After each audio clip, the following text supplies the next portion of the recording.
Regina, I am saddened that many other critical services have been opened up to 100% foreign ownership. When our Senate President pro tempore, Sen. Ral, actually posed an amendment to the amendment by saying that we could have limited foreign ownership to at least 70% so as to maintain a Philippine interest in those enterprises para alam natin what's going on inside those critical facilities. And Regina, specifically also, I voted no because our telecoms industry is now being opened up to 100% foreign ownership at a time that currently unfriendly states and even rogue non-state actors have the track record already and the capacity to engage in cyber warfare, something for which we are not yet capable. We don't have the policy for cyber defense. We don't have a program yet. At yan ay inamin sa amin sa Senado, Regina, mismo ni National Security Advisor Esperon in a hearing at the Senate almost exactly a year ago. Of course, since the end of martial law in 1986, trade and investment liberalization has proceeded apace here in the Philippines and there has been progress made on that front. However, ang ebidensya pa rin ay hindi naman tayo nagkaroon through liberalization ng anumang klaseng golden age or Philippine economic miracle. We haven't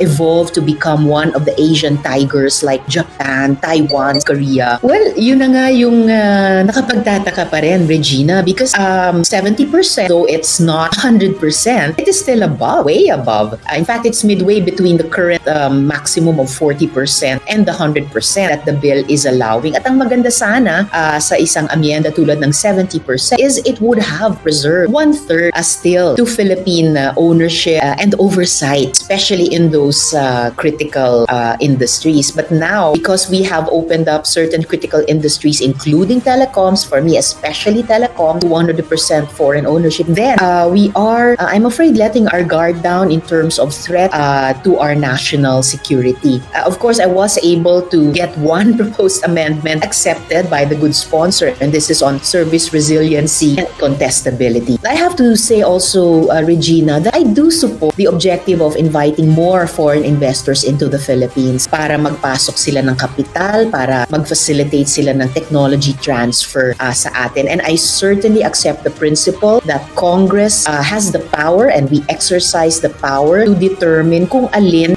sa mga industriya ay dito ay public utilities at alin ang hindi. In this respect, Regina, I continue to commend our good sponsor and my colleague upholding reserving to predominantly Philippine interests, our common carriers, yung ating mga busi, jeepney, Filipino ownership, and to companies whose I just wish na we had maintained that same standard in other critical industries, lalo na sa certainly during the whole committee hearings and the plenary interpellations and debate, China's shadow loomed large in my mind because she's already bullying us in the West Philippine Sea. Nagkakaroon siya sa iba't ibang sektor ng ating ekonomiya at lipunan. Dito na nga sa telecoms, also in our election logistic, further afield, but even more critically in terms of our energy asset in the West Philippine Sea. Tapos ngayon, parang mabibigyan pa ng cover of law yung presence nga niya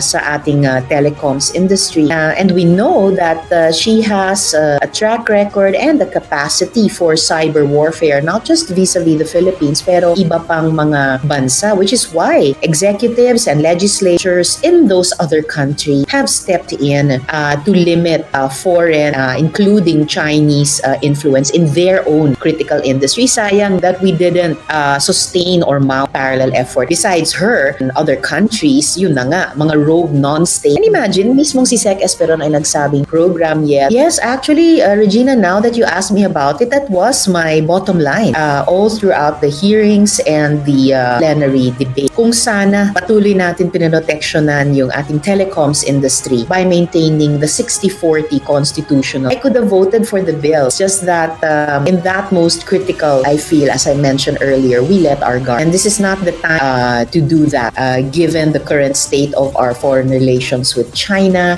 and our own incapacity as of yet to mount a cyber defense against such potential and already in the past attack. Maligayang Pasko, kantahan tayo.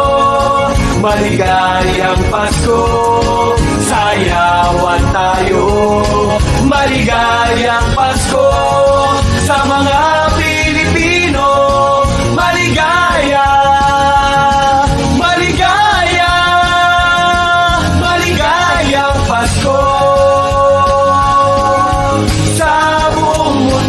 hindi natutulog ang mga balita. Kaya para sa pinakasariwang balita, mag-subscribe kayo sa aming YouTube channel.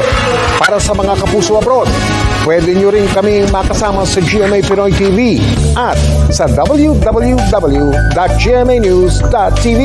Iboto Dante Marcoleta para senador, number 43 sa balota.